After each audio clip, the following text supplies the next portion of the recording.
Imagine, for a moment, that life is not the smooth, sunny journey so often sold to us in commercials and on social media.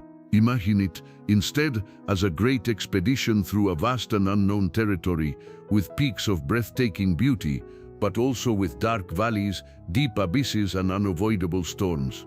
It is in this territory, that of real and naked existence, that Viktor Frankl invites us to walk. He does so not as a mere armchair theorist, but as a guide who has already traversed the darkest ravines of the human soul and returned not with a map of shortcuts, but with a compass. And the first truth this compass points us to, the starting point of his entire philosophy, is what he called the tragic triad.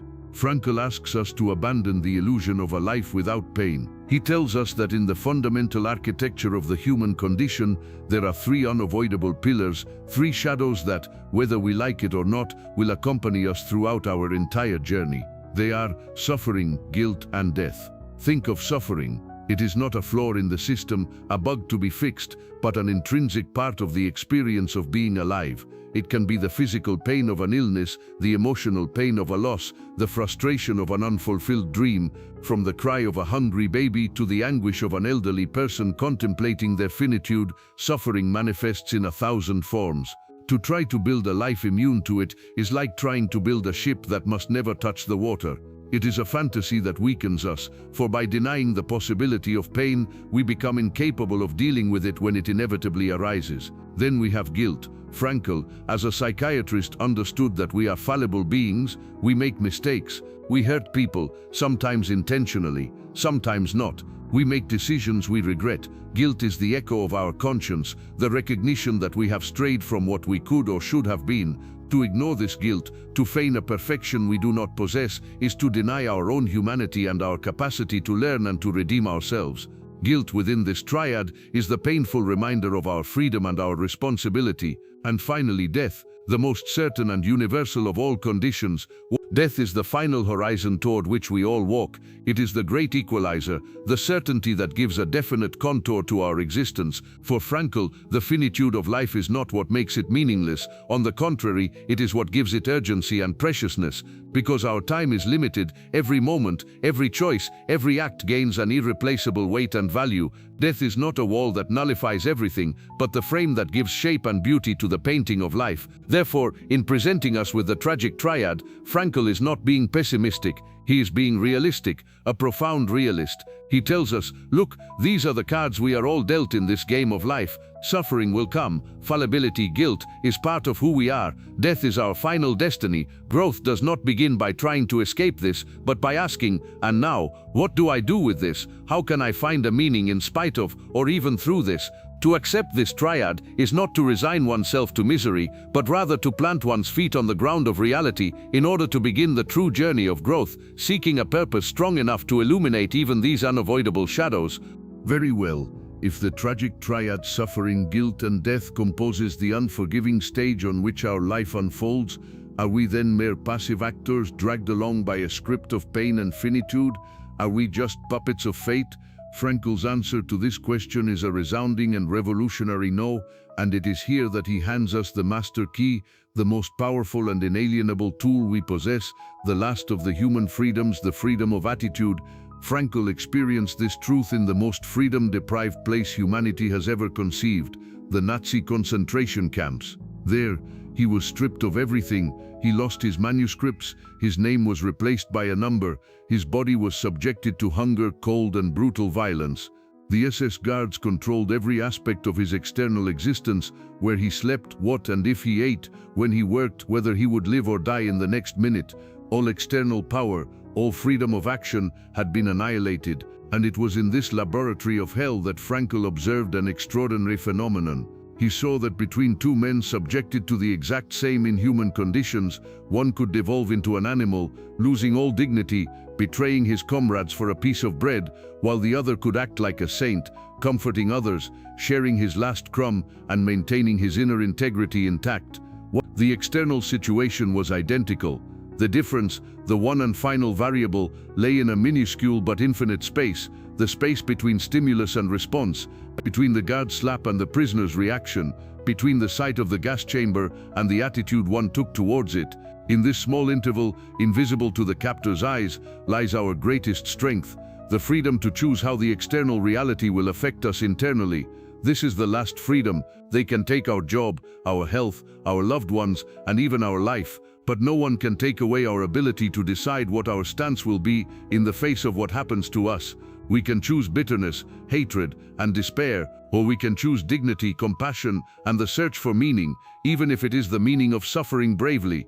To grow, therefore, is not something that happens because of suffering. Suffering is just the pressure, the chemical reagent. Growth is the result of our conscious decision under that pressure. It is the deliberate exercise of this inner freedom. It is when, in the midst of the storm, instead of being simply tossed by the waves, we choose the direction in which to point our soul. This choice does not change the storm, but it fundamentally changes who we are within it. It is the act of transforming oneself from a victim of circumstances into a master of oneself. We have established the terrain. Life, with its tragic triad, is our stage, and we have discovered our most powerful tool, the irreducible freedom to choose our attitude. Now the fundamental question emerges: for what? Why exercise this freedom in the midst of pain? Frankl's answer takes us to the heart of his logotherapy, to the ultimate purpose of the human journey. He shows us that suffering acts as a catalyst for the discovery of meaning. Think of the concept of a catalyst in chemistry. It is a substance that, when added to a mixture, provokes or accelerates a reaction that might never have occurred on its own without being consumed in the process. Unavoidable suffering works exactly like this in the chemistry of the soul. In our daily life, in the comfort of routine, we are rarely forced to question our deepest purpose. We live on the surface, occupied with short-term goals, immediate pleasures, and fleeting distractions. Life flows without us needing to ask why. Suffering, however, is a seismic shock. It cracks this surface. The serious illness, the devastating loss, the deep crisis, these events forcibly pull us out of autopilot. They strip us of the superfluous and place us, naked and vulnerable, before the most essential question of all. Suffering in itself is mute. It has no inherent meaning. A toothache is just a toothache. The loss of a loved one is in its essence an agonizing void. The meaning is not in the suffering, but in the response we give to it. It is here that it acts as a catalyst. It forces us to ask, given that this has happened and I cannot change it, what will I do about it? How can I fill this void? What meaning can I extract from this pain so that it is not just a sterile torment? Frankl realized that, under normal conditions, the human being tends to ask life, what more do you have to give me? What can I expect from you? This is the question that leads to despair. When life responds with pain and loss, suffering forces us to reverse the question. It forces us to realize that it is not we who should question life, but that it is life that questions us at every moment. And suffering is one of its most difficult and direct questions. The question of life through suffering is, and now, who will you become? What responsibility will you assume? What purpose will you find that is greater than this pain? Growth, therefore, is the very act of searching for and finding an answer. Whether it is dedicating one's life to a cause so that others do not suffer in the same way, or deepening the bonds with those who remain, or finding a new way to appreciate the beauty of the world. Suffering, the catalyst, does not create the meaning, but it violently accelerates our need to find it, making this search the highest priority of our existence. So we arrive at a crucial point. If life presents us with tragedy, if we respond to it with our freedom of attitude, and if, through this response, we are catalyzed to seek a meaning, what is the final result? What flourishes from this arid and painful soil? Frankl's answer is one of the most beautiful and powerful ideas in all of psychology: the human capacity to transform a personal tragedy into a human triumph. Here, the word triumph must be understood in its deepest form, far from notions of material success or victories that the world applauds. It is not about winning against the disease in the sense of curing it, or overcoming grief in the sense of forgetting who is gone. The triumph of which Frankl speaks is of an entirely different nature, a victory that takes place on the inner stage of the soul. It is an act of spiritual alchemy. Imagine a sculptor before a raw, shapeless, and flawed block of marble. The personal tragedy is this block of stone. It is the raw material, the pain, the loss, the suffering in its purest and most meaningless state. Left to itself, it is just a weight, a mark of ugliness in the landscape of life. The human triumph is the act of taking the chisel of our freedom of attitude and the hammer of our search for meaning and, blow by blow, beginning to sculpt this raw stone. The process is painful. Every chip that flies off is a part of our pain being confronted and worked through. But slowly a form begins to emerge. What was just a nameless block of suffering can become a monument to resilience. What was an open wound can become the source of a compassion we did not previously possess. The experience of injustice can forge a warrior for justice. The loss of a child can give birth to a foundation that saves other children. The triumph does not erase the tragedy. The scar remains forever, and the pain may echo for the rest of one's life. The triumph lies in integrating that scar into our story in a way that makes us larger, not smaller. The tragedy ceases to be the event that broke us and becomes the foundation upon which we build a new self, deeper, wiser, more human. It is the proof that the human spirit is not determined by what happens to it, but by what it does with what happens to it. Frankl saw this triumph in the eyes of the prisoners who, even on their way to the gas chamber, walked with a dignity that their oppressors could never comprehend. Their triumph was not to escape death, but to show that, until their last breath, they were masters of their own souls. They transformed their physical annihilation into an indelible testimony of spiritual freedom. This is transforming the darkest of tragedies into the most luminous of triumphs. It is the final affirmation that, no matter how low life may strike us down, we always have the power to choose the height at which our soul will fly. We have seen the glorious result, the transformation of tragedy into triumph. But how exactly does this astounding metamorphosis take place? What happens inside us that allows for such a feat?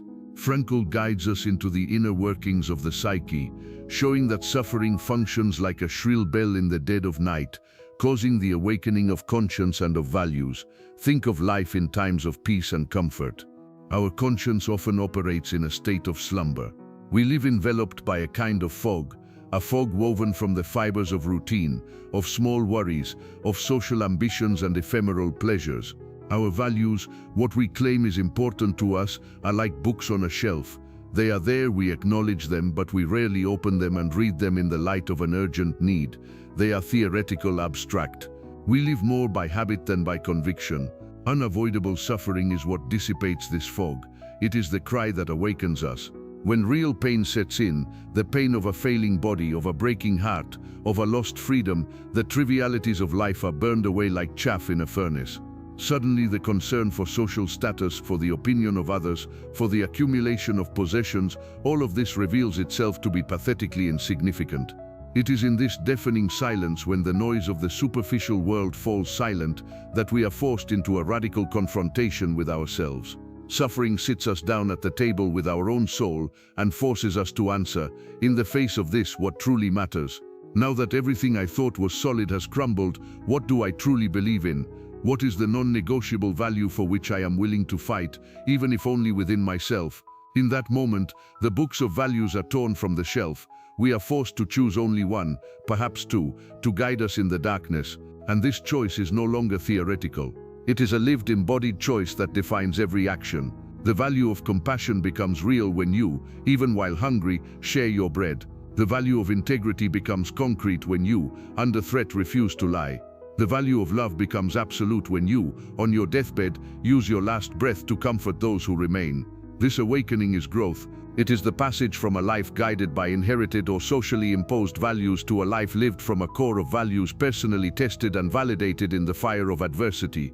We cease to be an echo and become a voice. And it is by living according to this awakened conscience and these purified values that human dignity is reaffirmed, transforming the individual not into someone who merely endured suffering, but into someone who became more authentic through it. Until now, our journey has been austere, focused on dignity, on meaning, and on overcoming pain. It might seem then that life after suffering is a sober, gray, and perpetually serious existence. But here, Frankl presents us with one of the most luminous paradoxes of his philosophy. He shows us that by traversing the deepest darkness, our eyes become capable of perceiving light with an intensity that was previously impossible.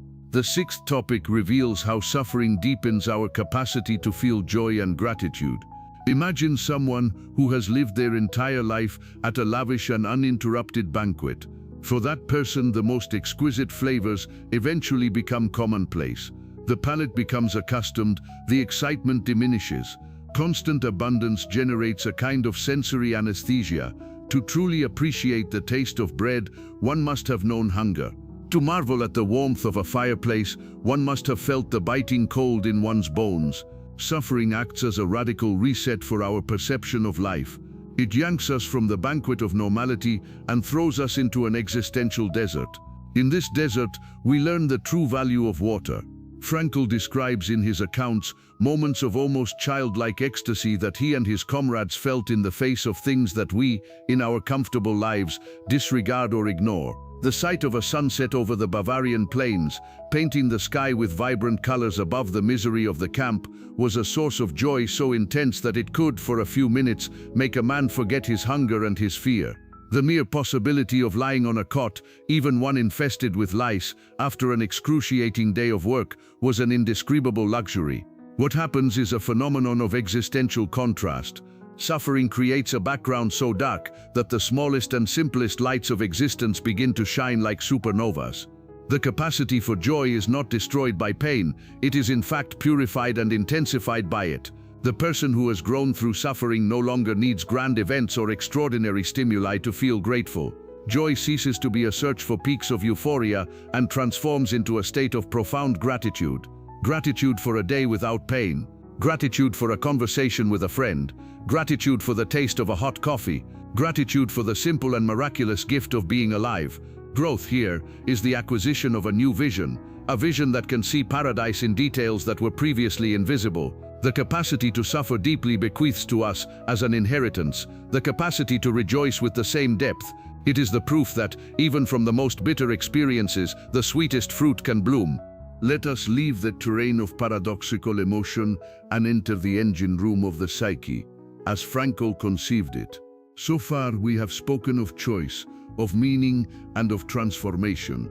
But what is the driving force behind it? What, in fact, propels us out of the swamp of suffering toward the higher ground of growth? To answer this, Frankl offers us one of his most distinct and powerful concepts, one that challenges much of traditional psychological thought. He calls it new dynamics, and he teaches us that it is the tension that creates movement. Many schools of psychology view the human mind as a system that seeks above all equilibrium, homeostasis. The goal would be to eliminate tension, to reduce stress, to achieve a state of peace and contentment. For Frankl, this search for a tension-free life is not only unrealistic, it is dangerous. A life without tension is a stagnant life, a calm sea where the ship of our existence is adrift without direction, falling into what he called the existential vacuum. New dynamics, from the Greek nous, meaning mind or spirit, proposes the opposite. It posits that a certain amount of tension is not only healthy, but absolutely essential for mental health. But not just any tension. It is a polar tension, a tension that exists in the force field between two poles. On one side, what the human being is at the present moment, on the other, what he ought to or could become, the meaning he still needs to fulfill. Imagine an archer. For the arrow to hit the target, the bow must be bent. The force exerted to pull the string back creates an immense tension in the wood of the bow. It is this tension, and only this, that contains the potential energy to launch the arrow forward with purpose and speed. A slack string, a bow without tension, is a useless object. We are that bow. Unavoidable suffering is the force that pulls the string of our soul back, often to a point where it seems we will break. It creates a distance, an almost unbearable abyss between the painful reality that we are and the ideal person we aspire to be, someone who lives with dignity, courage, and purpose in spite of everything. It is this tension, this no dynamics, that prevents us from simply settling into our misery. It is the source of our divine restlessness, the force that pulls us toward the future, that compels us to act, to overcome ourselves, to fill the gap between our current self and our potential. Growth does not happen despite the tension, it happens because of it. It is the effort to resolve this existential tension that sculpts us, strengthens us, and moves us along the path of life. Suffering, in this context, is what ensures that our bow is always ready to shoot the arrow toward a meaning. For centuries, humanity has looked to the heavens, to nature, to books of philosophy and ask the same question.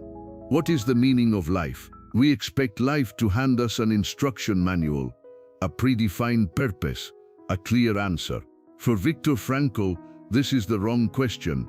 It is a question that places us in a passive position, like that of a child waiting for a gift. And when life, instead of a gift, delivers suffering, this question leads us directly to despair and the feeling that we have been deceived. Frankl proposes what might be called a Copernican revolution in existential thought. He tells us to stop interrogating life and to start preparing for the questions that life asks us. The 8th topic reveals that the key is responsibility, our response to life's question. Imagine that you are not the author of the test, but the one being tested. At every moment of your existence, life is presenting you with a situation, and that situation is a question. The sunrise is a question. An encounter with a friend is a question. A job opportunity is a question. And suffering, more than anything else, is the most intimate, most urgent, and most unpostponable question that life can ask us. When confronted with unavoidable pain, life is not punishing us. It is asking us, and now? In the face of this limitation, this loss, this pain that you did not choose, what kind of person will you choose to be? What answer will you give through your actions, your thoughts, your attitude? What values will you honor when it is most difficult to do so? At this point, the word responsibility reveals its deepest meaning. It is not about blame, but about responsibility. We are not responsible for the cards we are dealt in the game of life. Often they are brutal and unfair. But we are, and always will be, 100% responsible for how we choose to play those cards. To assume this responsibility is the act that defines us as human beings. It is what distinguishes us from a stone, which simply exists, or from an animal, which reacts by instinct. We respond with consciousness. Growth, therefore, is not a passive process that happens to us. It is the direct result of the quality and courage of our response. It is the act of saying to life, through our posture, despite the pain you present me with, this is my answer. My answer is dignity. My answer is compassion. My answer is the search for meaning until my last breath. To live responsibly is to be in a constant and active dialogue with existence. Suffering is when life raises its voice and asks us the most difficult question. Our growth is the nobility of our answer. Up to this point, we have scaled the peaks of human possibility. We have spoken of triumph, of joy, of growth. It would be easy and dangerous to conclude that suffering is a kind of magic machine that automatically turns us into better people. Viktor Frankl, the realist who survived hell, would be the first to correct us. He shows us that suffering is a crossroads, and if one path leads to the summit, the other leads to an abyss. The 9th topic is this warning: the danger, the trap of despair and victimhood. Suffering in itself does not ennoble anyone. It is just a force. Like electricity, it can light up a city or it can electrocute a human being. What determines its effect is how we conduct it. When a person confronted by pain abdicates their final freedom, the freedom to choose their attitude, they fall into the trap.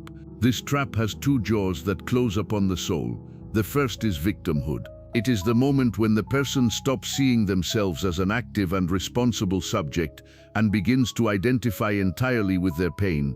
They are no longer a person who is suffering, they become a sufferer. Their identity merges with their tragedy. They hand over the keys of their existence to external circumstances, saying, "Look what life has done to me. I am a victim. There is nothing I can do." This is the abandonment of the responsibility we discussed earlier. The second jaw, which closes as a consequence of the first, is despair. Frankl even created an equation for it, ds minus m. That is, despair equals suffering minus meaning. Suffering S is a constant in life, a given. When a person cannot find or create an ounce of meaning M for this suffering, the inevitable result is despair, D. It is the feeling that the pain is not only intense but also useless. It is a sterile torment, an existential dead end that leads to bitterness, resentment, and an apathy that corrodes the will to live. The person caught in this trap enters a vicious cycle. The sense of victimhood prevents them from seeking meaning, and the absence of meaning deepens their despair, which in turn reinforces their conviction that they are a victim. It is quicksand for the spirit. Therefore, growth is not a guaranteed byproduct of suffering, it is an achievement, and like any achievement, it implies the risk of failure. The same experience that can forge a saint can crush a person, leaving them bitter and broken. Frankl's lesson here is clear. Suffering places us before the most fundamental choice of all, the choice between the path of meaning and the abyss of despair. It does not push us toward growth, it merely offers us the opportunity to choose it. We began our journey in the dark valley of the tragic triad, accepting the inevitability of suffering. We discovered in our hands the tool of freedom of attitude and saw how pain can be a catalyst for meaning. We navigated the tension that propels us, assumed our responsibility to answer life's call, and took care not to fall into the trap of despair. And now, what does all this build? What is the final masterpiece that emerges from this clay of pain and spirit? It is the 10th and most important lesson, the ability to transform a personal tragedy into a human triumph. This is not just another stage, it is the very definition of what it means to grow through suffering. It is the alchemy of the soul. It is taking the base lead of absurdity, of pain and loss, and through the fire of our will to find meaning, transmuting it into the pure gold of human dignity. The triumph, remember, does not mean the tragedy disappears, the scar never vanishes, the memory of the loss is not erased, the triumph is not to erase the past, but to integrate it in such a way that it becomes the source of our greatest strength. It is like a master weaver who does not discard the dark threads, but masterfully uses them to create the contrast that gives depth and beauty to the entire tapestry. The dark thread of suffering, when intertwined with the golden threads of meaning and courage, creates a life story of unparalleled richness and beauty. To transform a tragedy into a triumph is the act of looking back at the worst moment of your life and being able to say, not with joy, but with a serene and unshakable conviction, that did not destroy me. On the contrary, that made me. The person I am today, with my compassion, my wisdom and my strength, was forged in that fire. My pain was not in vain. This is the final affirmation of human freedom against fate. It is the proof that, no matter how brutal the external forces may be, the human spirit, when oriented toward a meaning, has the final word. It is the ability to build a monument to hope on the ruins of despair. This is the legacy of Viktor Frankl and his eternal message to each of us. No matter what life takes from you, it can never take away your ability to respond with dignity and to find a meaning that transforms your deepest pain into your greatest triumph.